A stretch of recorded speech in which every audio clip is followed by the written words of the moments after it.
Le président Kabila, en Afrique du Sud, dit que les Sud-Africains ne devraient pas aider la RDC à combattre les rebelles du M23 parce que ce serait combattre les aspirations du peuple congolais.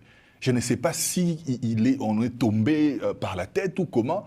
C'est quoi les aspirations du peuple congolais selon lui? C'est les 10 000 morts de Goma, c'est les femmes qui ont été violées et brûlées à la prison de Muzenze. C'est tous ces enfants-là qui sont tués chaque jour. C'est ça les aspirations du peuple congolais?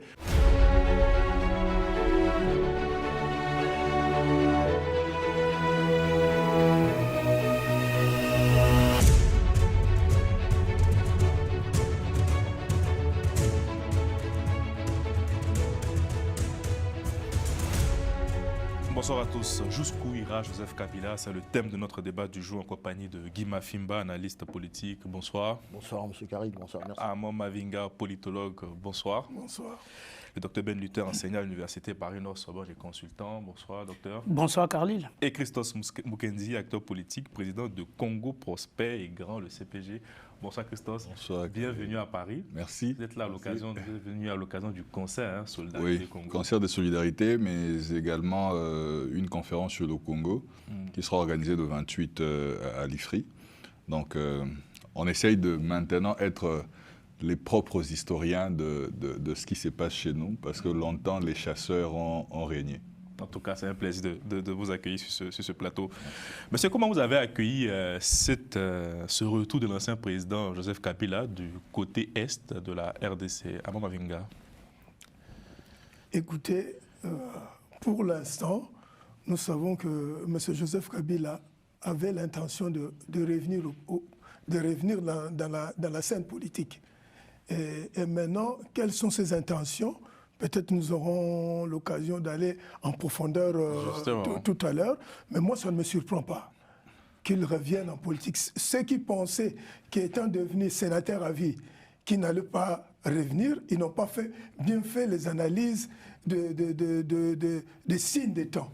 Mais moi, en tant qu'analyste des signes des temps, je savais que c'était un retrait pour se préparer.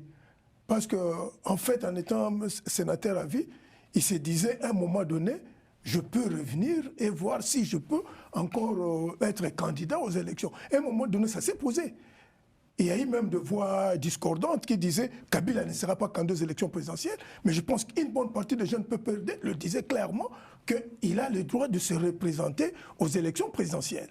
Moi, je pense que le fait de revenir, je ne me mets pas à sa place pour parler de ses intentions, mais les analyses font qu'il veut revenir sur la scène politique en République démocratique du Congo. Guy Mafimba, sur ce plateau, vous l'avez appelé à rentrer de manière solennelle à Kinshasa. Il ne vous a pas entendu malheureusement. Est-ce que vous avez été surpris par ce retour? Pas du tout surpris, mais malheureux. Pourquoi?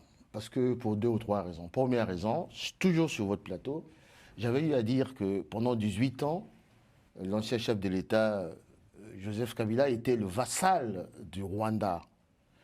Et donc, cette rentrée par la partie orientale s'inscrit dans cette logique-là. Deuxième élément, toujours sur votre plateau, vous l'avez rappelé, que je souhaitais qu'il rentre de manière solennelle au regard du statut qu'il a, au regard de tous les droits et les devoirs qu'il a.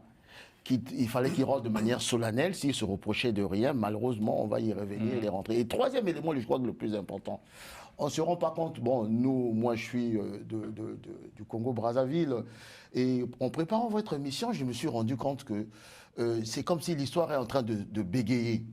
Pourquoi je le dis? Souvenez-vous, les plus jeunes ne se souviennent peut-être pas, il y a eu plusieurs tentatives de sécession en RDC. Au sortir des indépendances avec la sécession du Katanga, du sud Kasaï, et vous remarquerez que les tentatives de balkanisation de la RDC ont commencé depuis les indépendances. Donc là, actuellement, c'est un défi existentiel qui s'oppose à la RDC, à la sous-région et à l'Afrique en général, pour qu'on revienne sur des bases véritablement fondamentales et solides. Christos, vous qui étiez à Kinshasa au moment où le président, l'ancien président Joseph Kabila faisait son retour au Congo, comment vous avez accueilli cette nouvelle? Quel était le sentiment des Kinois, comme on dit? Bon, naturellement, tout le monde était déçu, on va dire. Parce que, vous savez, nous au Congo, nous avons une histoire avec le Rwanda. Les Rwandais sont un peuple, c'est un peuple frère. Ce sont nos frères. Lorsque vous allez à Goma, il n'y a pratiquement pas de frontières entre le Rwanda et la RDC. Les gens font le commerce de part et d'autre. Les gens travaillent ici et vont dormir au Rwanda. Donc c'est vraiment des frères. Mais malheureusement, l'histoire de tout ce qui s'est passé avec le FPR depuis qu'ils sont au pouvoir a fait qu'il y a une certaine animosité vis-à-vis du Rwanda, mais pas des Rwandais. Ça, il faut le préciser. Alors, et donc, on a beau avoir des problèmes internes, on a beau avoir des problèmes politiques, on a beau avoir des problèmes économiques, tout ça, mais lorsqu'il s'agit de la question de l'intégrité territoriale, c'est une question d'honneur, c'est une question de dignité. Et ça, tous les Congolais, unanimement, se mettent ensemble pour avoir une seule position face au Rwanda. Et qui que vous soyez,